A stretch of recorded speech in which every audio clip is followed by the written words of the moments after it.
One pressing question as we head into this brand new year, and I know you've been asked this a lot. Vic said that he can take you in a fight. What do you think about that? I'd say that's highly unlikely unless he has some sort of special training that I don't know about. Well, I would bring a weapon. Oh yeah, okay. Yeah. He was coach. He was not an Army Ranger. I can promise you that. Okay, so you have to worry about it. Hey, we were just talking about your first goal last night, and again, I know that you have a lot of guys, and you want to save guys, and so on and so forth. But listen, man, when I see a perfectly executed 2-on-1, when I see Ross Colton throw it over to Jack Drury from Malinsky, right? I mean, doesn't that do your heart good? No matter who it is, a perfectly executed 2-on-1. I think, yeah. Oh, yeah. And it even started before that, like just some of the things we were talking about stylistically on how we want to play. And so that puck's moved north by Malinsky. And then I love the play that Brindley makes on the wall. He's not going to – the D's leaning down on him on the wall, taking away all his time and space.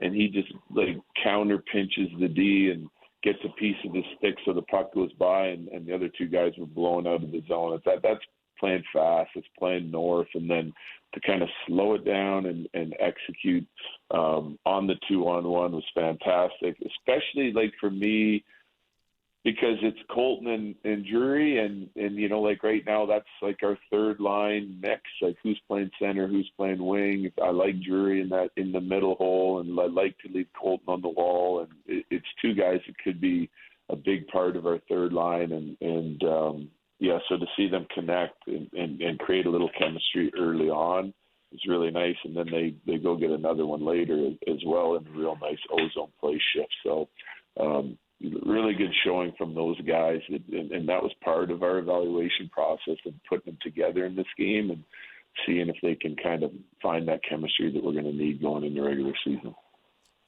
Coach, you don't have much room on this roster, understandably, but are there a couple youngins that you've seen so far in the preseason that you look at and say, hey, this kid may help us? He's surprised. Yeah, no question. So I've liked a lot of showings from our guys. Like some guys I didn't know well.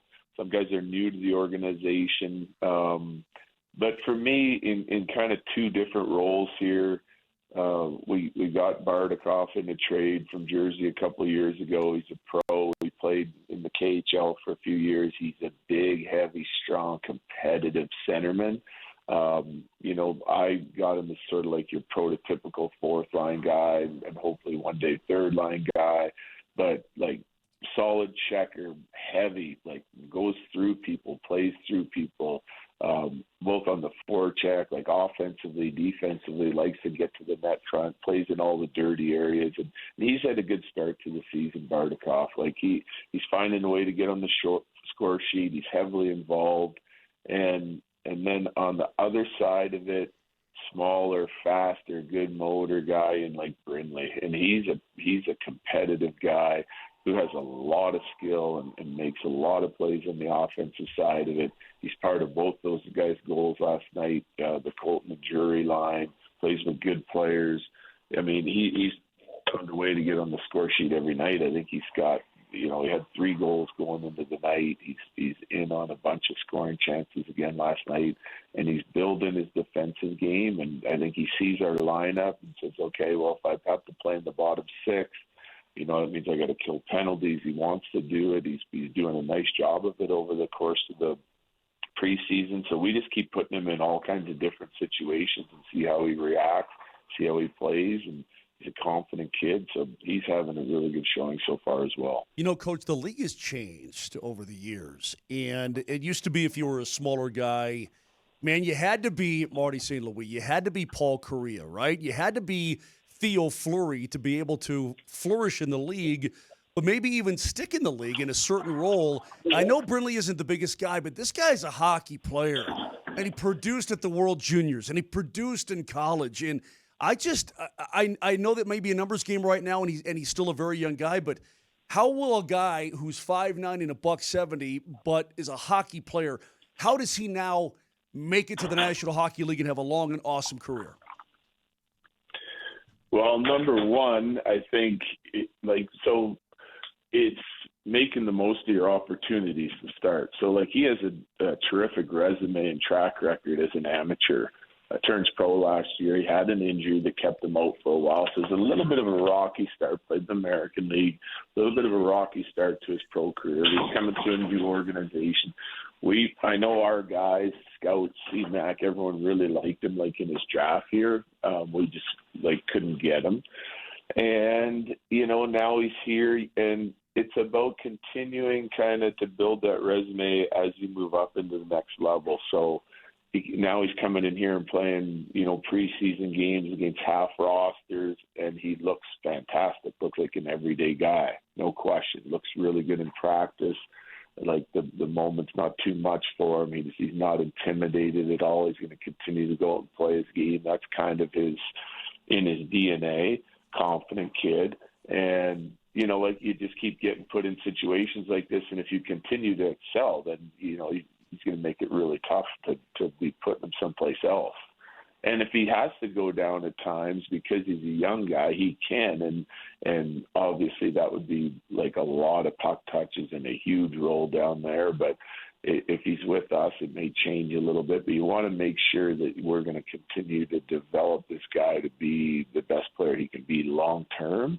And right now, I mean, we're really excited about him, the way he's playing, and I just hope that continues as we play. Probably what we'll see tonight in Vegas is the toughest. We've played home games, so usually teams in exhibition send a weaker roster, evaluate guys on the road under tougher conditions, and then when they get home, they play some of their guys. We're a little bit opposite this year because we're going out on this road trip.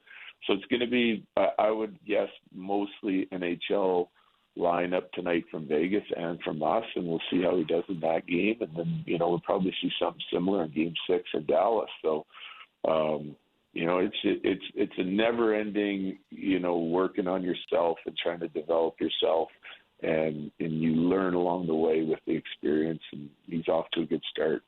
Head coach of the Avs, Jared Bednar, with us, as he will be every Wednesday. Now that the season is kicking off, and Coach, you said at a press conference recently that this feels a lot like 2022 to you.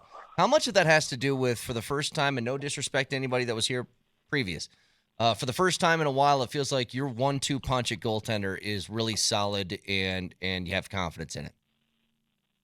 That's part of it, no question. I think that it's just multiple factors, right? So the goaltending, right? It comes down to me to depth, which is also related to health.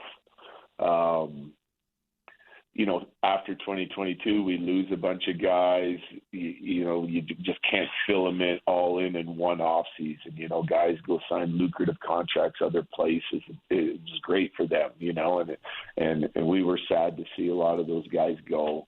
And then for the last couple of years, if you look into the finer details of it, you've got, Val missing a bunch of time. You got Landy out.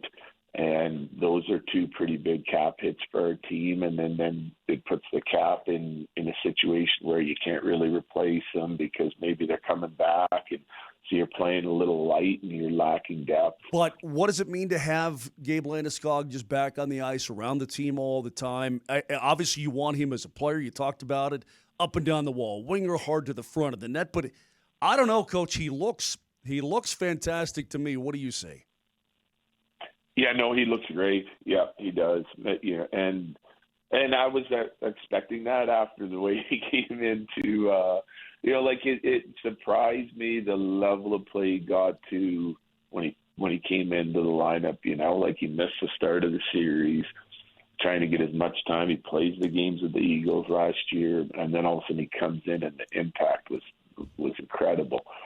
So I was expecting to be really good after, talking with him in the summer and discussing how he was feeling. Everything's going great. So as a player, it's great to have him back. As a person and as a leader, his impact is immeasurable. It's just, you're talking about one of, if not the best, elite leaders in our game right now. And to get him back in the room and just all the areas of the way our team thinks, our culture, our leadership, the impact he has is incredible, really, and the respect he has from our team. So it's like we're noticing changes, like just in our room and attitude, and it's, I don't want to say it's all Landy, because like you go through things like we did last year, guys they're back in a really focused and present place right now, and but he's certainly helping that, and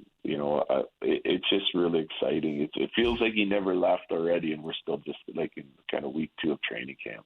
Coach, before we let you go, just one other thing. I know that you guys keep track of things happening around the league. I want to know what your first reaction was when you saw the Kaprizov contract. Well, I was like, whoa, that's a big number. This is kind of happening quickly, the way these salaries are going. I mean, if you look at, Draisaitl signed, I don't even know how many months ago, and he got 14. That's a pretty darn good player. Mikko Rantanen, the same thing. And then you look at the Kaprizov deal. The one thing I'll say is, you need star players to win.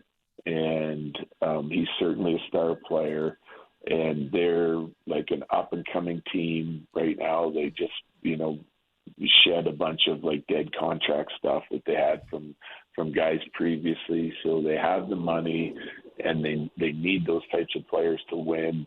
And so, like, you got to get it done. So every team, I don't think you can compare every team's like situation. They need him. He wants a big number to stay there, and they have the room to get it done and build their team accordingly moving forward. So, but I do think you're going to see some of these big contracts come out with where the cap is gone, and he's kind of like the first big one to drop right now, and I'm sure there'll be a bunch of other guys kind of follow suit here in the near future. I just thought of something, Coach. Do you realize that you're the longest running professional coach in Denver, Colorado right now? Man, you're old. Hey. Some days I feel old, some days I feel young, but yeah, I did not know that, but yeah. I mean, it's like in our profession, I mean, it's crazy times, right? In all sports. Like I saw a study this summer that someone put out about, average, term, like with the team and through like, football and hockey and in basketball, and it's crazy low numbers, right? Like you're signing coaches to 3, 4, 5-year deals, and 2 years in, 50% of the league is changing their coaches out. So to be able to be here this long is certainly a blessing and a privilege. I love the people I work with. I love our players, management, in the city of Denver and the state of Colorado. So just trying to keep trying to win and hopefully be here a lot longer, but it is a blessing and certainly enjoying every minute of it. I mean, he started out by saying he wanted to fight you, and then he finishes up by calling you old. Yeah. No, He's He's asking for it. Yeah, I don't know what's not going on old, here. sophisticated Okay. and mature when you're in your job that long. That's what he is. Well, we're trying. Yeah, he's basically saying, catch these sophisticated and mature hands. You keep talking that way. Coach, you're the best. Glad to talk to you again. We'll talk to you next week. Good luck tonight. All right, thanks, fellas. It is head coach of the Avs, Jared Bednar. Now will join us every single Wednesday at 8 o'clock again. I love these Wednesday chats with Coach.